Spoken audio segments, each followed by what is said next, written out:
Everybody, this is Jake. Please give him a round of applause. Go for it, bud. All right, my name's Jake. I am an alcoholic, an addict. I am what you would call a polysubstance abuser. I was, 2 years ago, I was a resident of Alpine. My story is, my story, it made me the person that I am today. I battled addiction for a little over 11 years. So I'll give you a little bit of background about myself. So I'm an only child. Parents, I rarely ever saw drink. They didn't do drugs, anything like that. My mom's my best friend. That woman's been through hell, and she's seen some of the worst things you could imagine when it comes to me being in the hospital, whatnot. My dad and I really don't have a great relationship. It's more of a business type relationship. He's more robotic. He's very successful. Everything's very practical, thought out. I'm a lot different. I'm laid back. I kind of just go with the flow of things. So, my story kind of starts off, I could tell you I was different when it came to drugs when I was about a sophomore in high school.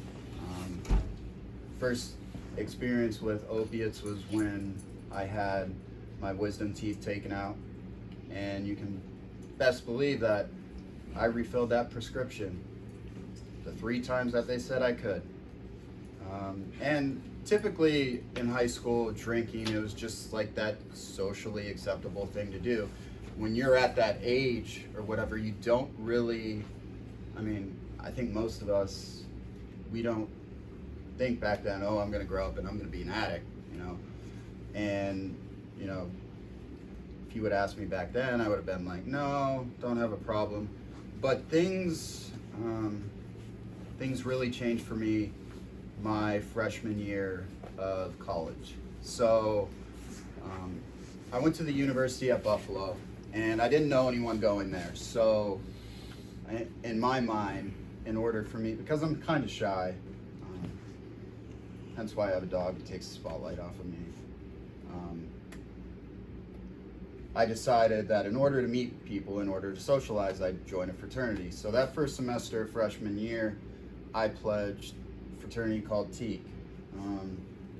And I pledged for 16 weeks, and it was one of the most screwed up experiences I've ever had in my life. You hear about the schools on the news, the Greek life, that kids pass away due to drinking too much or something stupid at a pledge event or something like that. When I was at Buffalo about 2 years after I left, there was a pledge that died due to being forced to drink way too much, the fraternity that I was a part of. So I started pledging. One of the things, it was a physical process. So they used to make us, they called it the gauntlet. They'd put us in the attic of the fraternity house, and they'd have everyone line up, and they'd make us run, and they'd hit you with whatever they wanted. They could grab a lamp, hit you with their fists, whatever. It was, pretty, and they had this thing too where we carried bowling balls around with us, and they would line us up, and they'd blindfold you, and they'd drop the bowling balls on your toes. Go ahead. Yeah, well, that idea of brotherhood, a lot of people's, I wouldn't recommend, joining Greek life, at least the one that I did. Maybe there's some good ones out there, but everything pretty much changed for me because there was sleep deprivation. They'd keep us up for days. and they blindfold us. They put us in vehicles and they drive us 2 or 3 hours outside of Buffalo. They put us in the middle of a field next to train tracks with nothing, no phone, no money, and we'd have to find our way back to Buffalo. So in kind of like in AA or NA, you get a sponsor. Well, in a fraternity, you get, like, they call it a big brother. And these are supposed to be people that look out for you. Well, you know, my big brother, that was the first time that I was exposed to methamphetamine.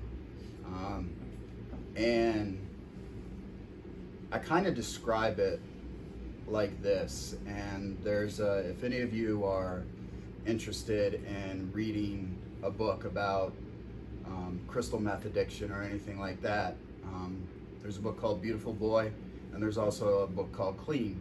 Clean is a book it's a true story, David Sheff. David Sheff wrote Beautiful Boy, sharing his son's crystal meth addiction. And his son Nick, the way he described using crystal meth for the first time was that feeling he was searching for all his life. You know, that one feeling that made everything feel all right, that everything was okay in the world. And it really opened my eyes, because early on, you know, I guess you could say, I wouldn't call myself a chronic relapser, because I never really put together any kind of clean time in my early 20s. But so, you know, that was what started me on a path towards destruction. And when I came back home for Christmas break that year, you know, I was thinking, and because my addict brain, how can I have this every day? You know, that I can take something every day and, you know, I can do schoolwork, I can party like a rock star and everything like that. So I came back home, got in touch with a psychologist in Erie, and I went through 5-6 hours worth of testing so I could get prescribed on Adderall. And, you know, it came back with the testing, slight attention deficit, family doctor's discretion. Do you want, you know, to try this out? And of course, you know, I told him, I said, yeah, I tried it before and it really helped. I think I write great papers and all that other BS. So, you know, I ended up getting prescribed on that. And, you know, I really didn't do that great my first semester. I mean, I know if you talk to my parents now, they probably said they should have yanked me that first semester at UB. So it pretty much turned into that second semester, you know, drinking every day along with Adderall and other narcotics, and just, I don't know, I don't think I was in too deep back then, but I was on my way. So that, you know, I never really, one of the things too with my story, I never really experienced any type of loss until like my mid-20s, and that my first one was a friend at UB committed suicide. The way the dorms are set up at UB, they call it Legoland, and it looks like a kid put together a Lego city. And there's a tunnel where the campus shuttles go through. So one night, you know, we were all hanging out, you know, by this bench, smoking and whatnot. And then a couple hours later, I went to a party and I came back and there were sirens and stuff, and the tunnel was blocked off. And apparently he climbed up to the 10th floor and jumped off into the tunnel. And, you know, that was something, you know, at this point, you know, early on, we really, you know, coping skills, I mean, I can tell you honestly, I really didn't develop any until over the last couple of years. Because every time I coped, I numbed. That was how I lived. But after that, I made a great decision to move into the fraternity house, and I ended up getting into some legal trouble while I was in Buffalo. So they have, when the pledges get done pledging, they have this stupid little party where, you know, everyone gets rip roaring and drunk. And so they get in, and each one of the guys that got in got a fifth of Jose. And I instantly knew, I'm like, nothing good is gonna come out of this thing. So I went up and, you know, I went to bed, and next thing you know, I'm waking up to 20 Buffalo police officers kicking in my door, and I walk out of my bedroom, and there is, we called him Hootie. He was every bit of 400 pounds. Whitey tighties, flat on the floor, just covered in permanent marker, and he's not moving. And my roommates, they left. So I was the only one in the house. So I had to take the rap for everything. So two kids had to get hauled to the hospital. There where they found, luckily they didn't find like Molly and stuff in the house, but they found weed and all that stuff. So, you know, I took everything. I took the blame. I ended up getting, you know, suspended. Wasn't able to do finals week. Next thing you know, I'm doing community service for the next 2 semesters. And at this point, you know, my methamphetamine use is through the roof. I couldn't stop.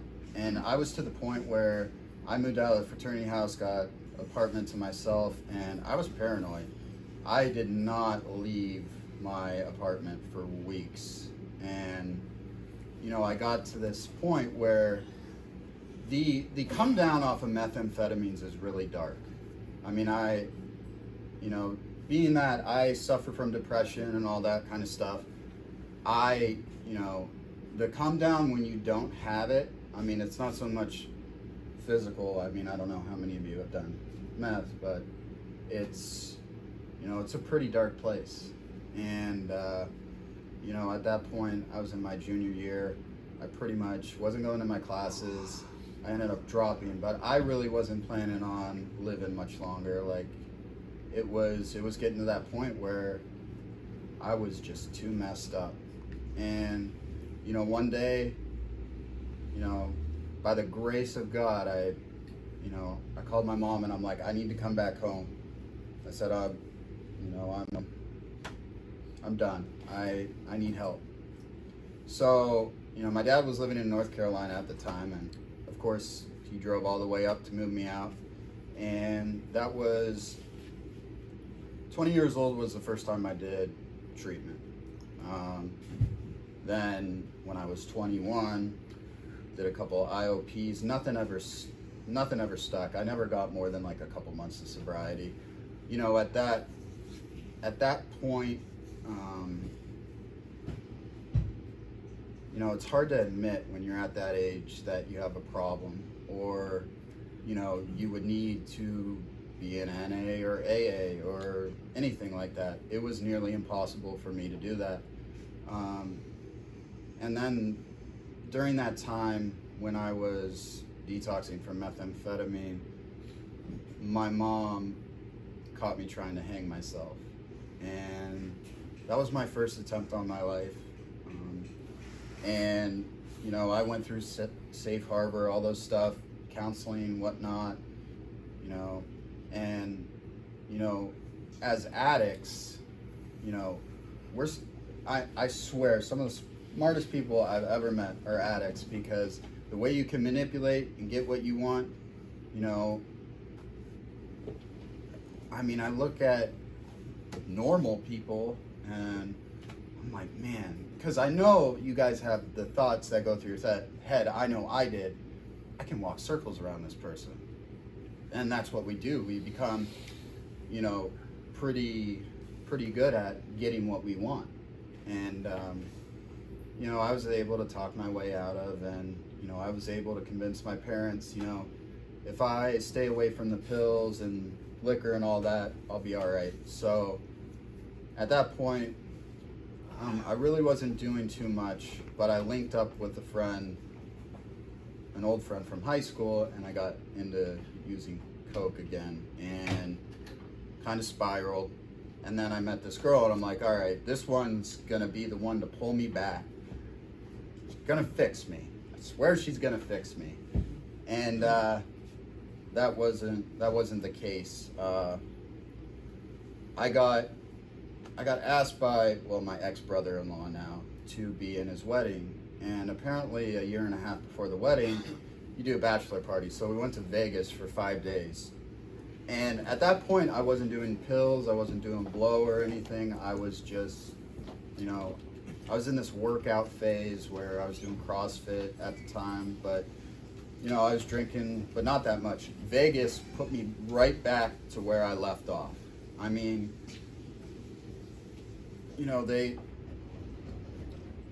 you hear about people who go back to using the same amount before they got clean. It really does get out of control that fast. And, that's when I think my anxiety came from the amount of methamphetamine that I did early on, because my substance abuse it went from uppers to downers. And for me, if you research it, normally when you go through trauma or anything like that, tendency is to use downers. But so I ended up this girl, and I hated myself. Like, I felt like such a failure. I had to drop out of school. I had to, call my parents, that the guilt and shame, like, I felt like I didn't deserve anything good in life. And I would tell myself that on a daily basis, that I didn't deserve anything. And one of the things, that I stress too is, if you do suffer from depression or anything like that, yes, you need to work your recovery, but you also got to take care of your mental health. You really do. Because I've seen a lot of people who they'll take care of one and they end up back out there. And, just recently, I don't know if you've heard down here, but in Erie, there were 3 young people that committed suicide within the past few weeks. The youngest being a 13-year-old. We keep losing people younger and younger. I know the obituaries just over the holidays, early 30s, late 20s. It's, and a couple of them were overdoses, as you guys probably can figure. But, so, I ended up, getting involved with this girl, and I ended up getting engaged, which was a terrible idea. My mom will tell you that it wasn't going to work out. But at this point, I was able to convince my family doctor to prescribe me on Xanax because of my anxiety. So my big thing was I like to do Roxy, Xanax, and I like to drink. Now, Xanax and alcohol is one of the deadliest combinations but for some reason, I like the way it made me feel. I never got into IV drug use. I think I was too scared for that. But, during this time, I was in a toxic relationship living together. We were engaged, and I took about 20 sleeping pills one night, praying I wouldn't wake up. And again, this is, my higher power, which I like to call God, works. I was able to get sick, and then went to the hospital, and, next thing you know, I get married. And, it's sad to say, but the only way I could make it through the ceremony was being under the influence. I look at that period of my active use over those 11 or so years. It's almost like you're in a coma. Like, I don't really have any good memories. I don't. It's just like periods of just pure misery.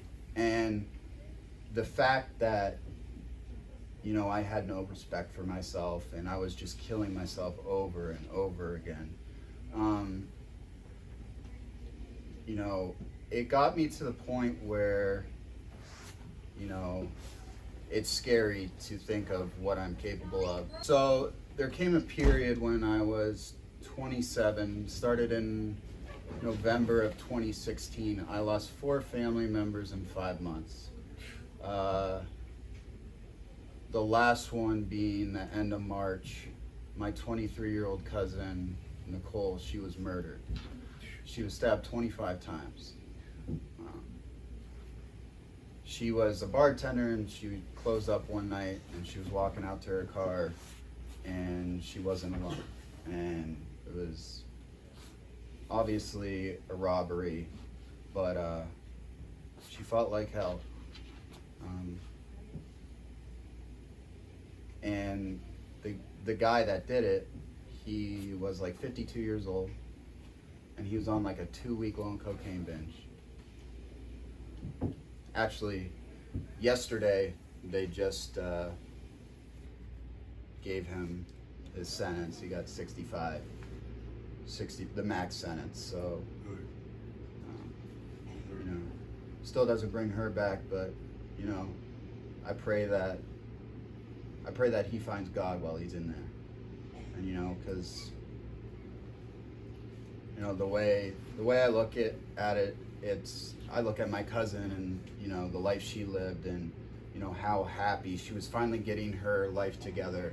She had a boyfriend. They were talking about having a family. Like, she stopped doing the stupid stuff that she used to do, and I took it like it should have been me.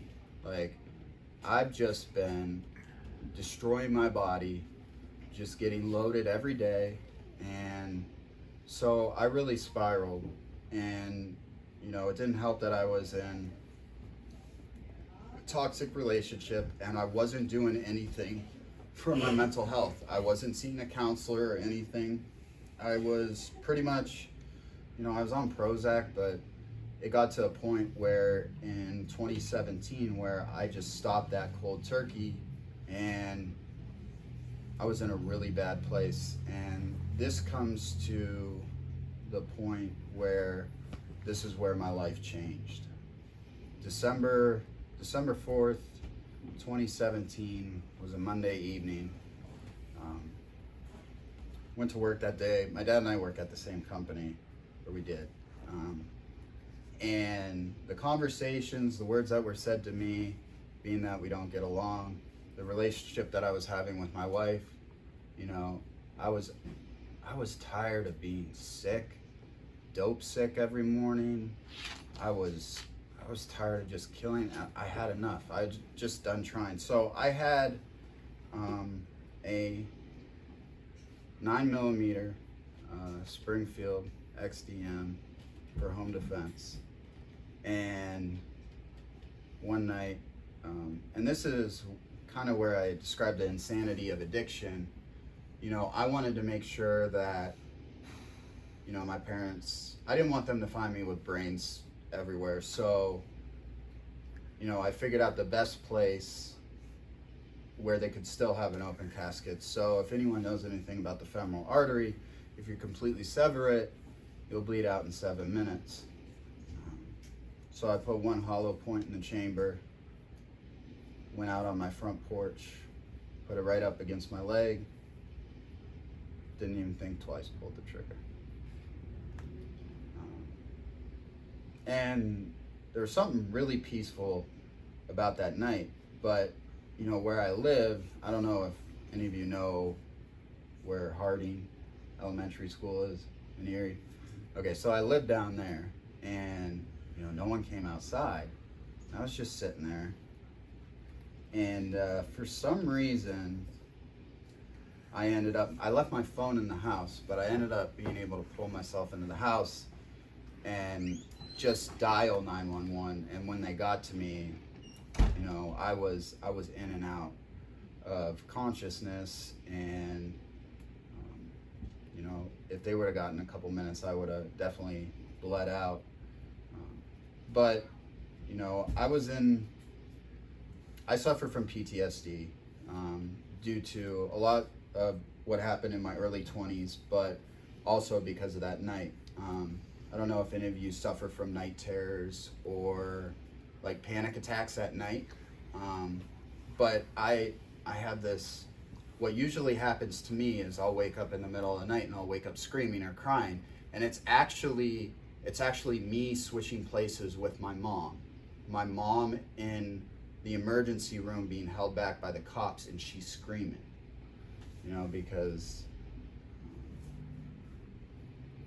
they had to get me stable and all that stuff. Well, one of the things that really screwed me up was my dad was going to California the next day for a golf trip, and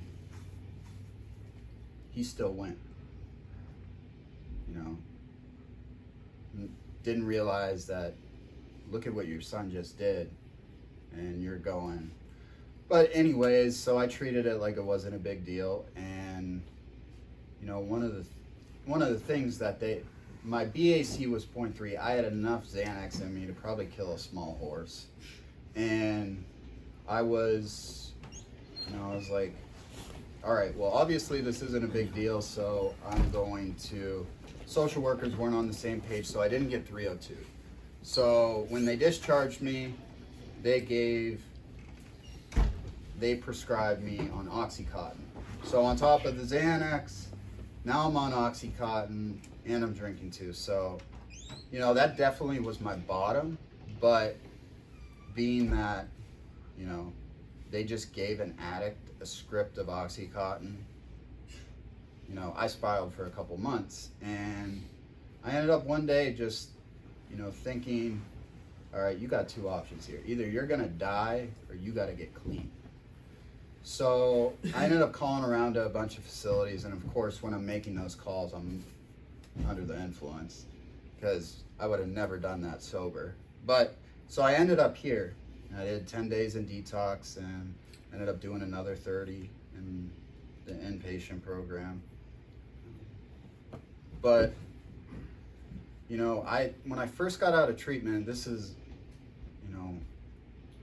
I did everything wrong when it comes to my recovery early on. Everything they tell you not to do, I did. Major life decisions.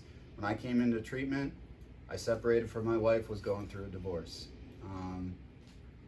I did not listen. I did not get a sponsor when I got out of treatment. I was just going to NA meetings here and there. For the most part, I was just isolating. I wasn't living. But I was seeing a counselor, and that's how I have a 10-year-old female German Shepherd. Her name's Summer, and that dog saved my life because I got her in the beginning of October, and she taught me how to live again. Go out, go shopping. Started going to meetings. I ended up going to AA because the clean time in NA and Erie is just not that great. So during this time, I feel like when it comes to us, battling alcoholism or substance abuse, like we have to have something that brings meaning and purpose into our life. Like what, I try looking back, like what, when you were younger, before all the chaos started, like what actually brought you joy? What made you happy? And still today, I don't really have like a definitive answer for you, like what brought me joy, but I ended up, reaching out to a friend who's a director at a facility in Florida, and ended up going to the school, and I got my international master's in addiction coaching. And I'm a big mental health advocate. I launched my own business over a year ago for recovery. I'm a nationally certified interventionist, so work with families, help the individual get to treatment. But for me, being so close to death so many times, like I have to make a difference. Like I have to, I feel like if I'm not sharing my story that, recovery is possible, that, your life is worth it, then I'm not doing the right thing. I'd be doing a disservice. So, one of the things that I started doing was I reached out to Kansas, and, after I got a year clean, I started coming here and, speaking, just telling my story. And that progressed into, me speaking in the school districts and speaking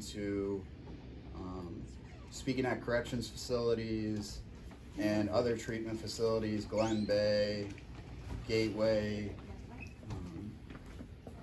The treatment in Erie really isn't that great.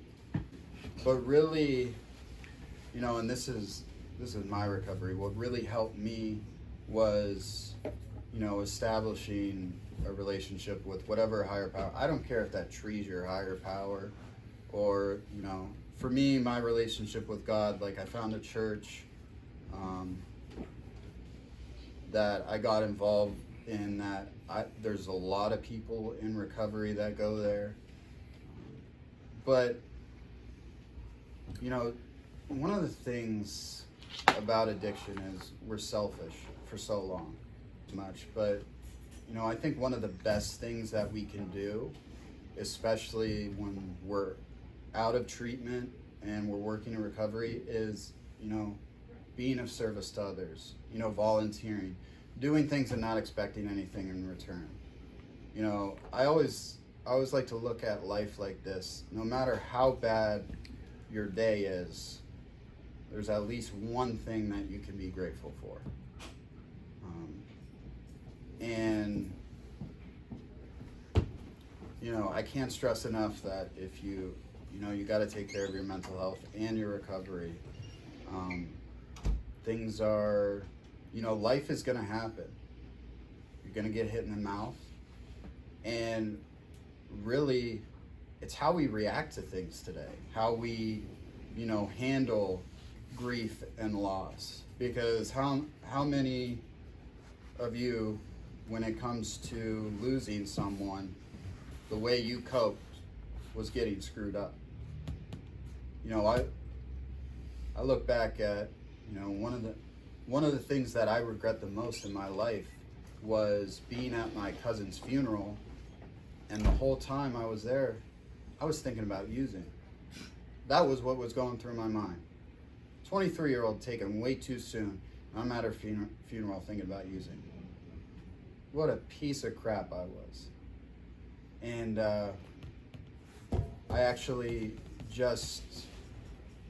I just made the trip in October back to Indiana, because most of my family is around like South Bend up into Chicago. So it's been a few years since I've been, all my family's there. It's just, my parents are up in Erie, but that's it. I made a trip with Liberty up there, and I finally grieved properly when it came to my grandpa's death and my cousin's. What I did was I wrote them letters, and I went to their graves, and I read, and I apologized, because I never had the chance to apologize for everything that I put the family through, for being at their funerals and thinking about using and stuff like that. I was finally able to make peace without having to reach for a substance to numb it. And I think, I don't know, this is just for me. At first you think using and drinking is fun, but it gets to the point where you're really just trying to cover up some sort of pain and hurt that you have in your life that, is just killing. The thing is, that pain is still going to be there tomorrow. And I think no matter, our journey in life, I think there is always going to be pain and hurt. I think we are always going to be dealing with things like that. It's just kind of letting that pain and hurt kind of transform into another area, like love, you know, spreading love to others, you know, letting people know that they are worth it, that, you know, you do deserve a great life. And, you know, I pretty much had to start over. Life isn't perfect today. It isn't. But it's a lot better than, you know, taking the easy way out, or, you know, today I know my life is worth it. And I hope you guys all know that you're worth it, that you deserve a great life, that it is possible. It's not going to happen overnight. Whatever you got to do for your recovery, whether that is finding God, whether that is finding something that you truly enjoy and going for it, setting small achievable goals, you know, little victories that just slowly build your confidence up, that you can, you know, because we're expected to fail. The recovery rates are, if you look at it, 2%, 1% if it's crystal meth. 1%. That 1%. So, you know, the thing is, I think when it comes to, and I know this was, oh, well, they expect me to go back out, so I'll go back out. Like, they won't be surprised if I end up using again. Me, I don't have another recovery left in me. I know where it led me. You know, I'm reminded every day I'm asleep from my knee down. I have neuropathy. I wake up screaming, and this is a funny story. Well, not really. Okay, so a while back over the summer, I was seeing this girl for a little bit, so I spent the night at her place, and it's 2 a.m, and I have a night terror. She has no idea that I suffer from this. I scared the living shit out of her. She thought, I mean, I woke up screaming, and I'm like, oh, I guess I should have filled you in on that one. But, you know, I find for myself, I have to stay busy. So one of the things that I do, and I still do today, is, you know, Sunday evenings, I get a planner, and I will go through Monday through Friday, and sometimes I'll map out hour by hour what I'm doing with my day. Whatever, you know, meeting at this time, I'm working at this time, another meeting if I need it, or, you know, going to the gym or something like that. But I find that if I give myself kind of a schedule to stick by, because, you know, one of the things about this disease is you can pretty much talk yourself out of anything. Just like, you know, one of the things that I've kind of discovered, you know, through my journey is that we all suffer from some sort of PTSD. That the drinking, the drugging, that's trauma that we put ourselves through. So our bodies, our brains have a built-in defense mechanism, and they call it depersonalization or disassociation. Basically, the way I describe it, it's like your brain trying to escape your body from everything that it went through. So, and when you relate that to your substance abuse, your brain tries to tell you, oh, you really weren't that bad. Like you could, oh, I could have a beer, I could pop one pill. But that's not the case. That's one thing that I know, because, you know, even though I got a few 24 hours underneath my belt, I still have that stinking thinking, and it will always be there. It'll be something that I'll have to keep in check.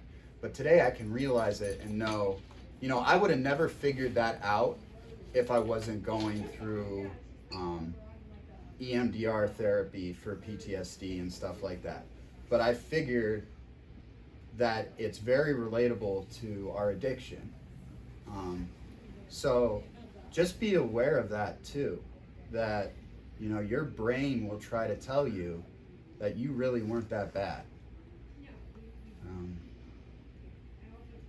And, you know, I can't stress enough, like, you get out of here, besides finding a sponsor, going to meetings, but finding someone that you can talk to, that you can't walk circles around, that can get to the deep, dark issues that you have stuffed deep down, the stuff that needs to be talked about, that you need to work through, because, you know, if anything, they call it being a dry drunk or whatever, you know, you need, you know, I don't think you can really be freed until you deal with everything, not only your substance abuse, but the events that put you when you were at your worst. So, you know, I wasn't able to find someone right away, but, you know, I'm lucky that I didn't give up the search, because the guy that I'm with today, he saved my life. I wouldn't be where I am today if it wasn't because he is the one guy that I can't bullshit. I can't walk circles around, and he is going to call me out on my stuff and make me work through my stuff. It's, you know, I need that. I need someone that's going to keep me honest, and because I hate to say it, you know right away if there's someone, if you can walk circles around them, like I said before. It's real easy. But I think, you know, if you're really serious, if you're really tired of just being through this whole same chaotic routine over and over again, it's kind of like saying uncle, and it's like, all right, you know, it's possible. You know, a good, you know, life, rebuild, get your life back, you know, you can do it. You know, if I can come back from where I was at, I mean, you guys, you know, I have faith in all of you. It's just, you got too much free time is not a good thing. Not a good thing at all. And I know that bites me in the ass all the time. So, you know, if any of you have questions for me or anything like that, you know, feel free to ask. I'm an open book. You know, what worked for me, what didn't.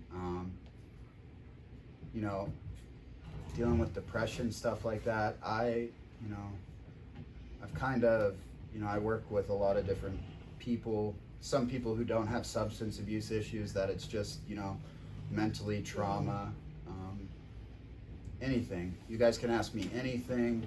My name's Jacob Gland. You can find me on Facebook or whatever if you want to reach out. If you ever are up in Erie and you want to go to meetings or whatever, you know, don't hesitate to reach out. I'm here, you know, any way I can help. Because we're expected to fail, but it doesn't have to be that way, you know. And one of the biggest things, those people in your life that you were using with when you were at your worst, if they can't respect the fact that you want to be clean, you got to keep it moving. Because I've seen too many people end up right back out there because they allow those people in. And, you know, if they really are your friend, they will respect. And they will not use around you. If they are, they don't deserve. You know, give yourself the best chance at getting it this time. You know, because, you know, I lost all my friends when I got clean. When I came out of treatment, there was no one there. Which I was lucky, but, you know, for a lot of people, it's not that easy. You have those leeches in your life. So, you know, be careful. And, you know, I appreciate you guys letting me come and talk to you. I truly, you know, enjoy this. You know, and I enjoy bringing the dog. I know he loves the attention, but, you know, don't hesitate to reach out. I'm here. And I just want to thank you guys for letting me talk to you. Thank you.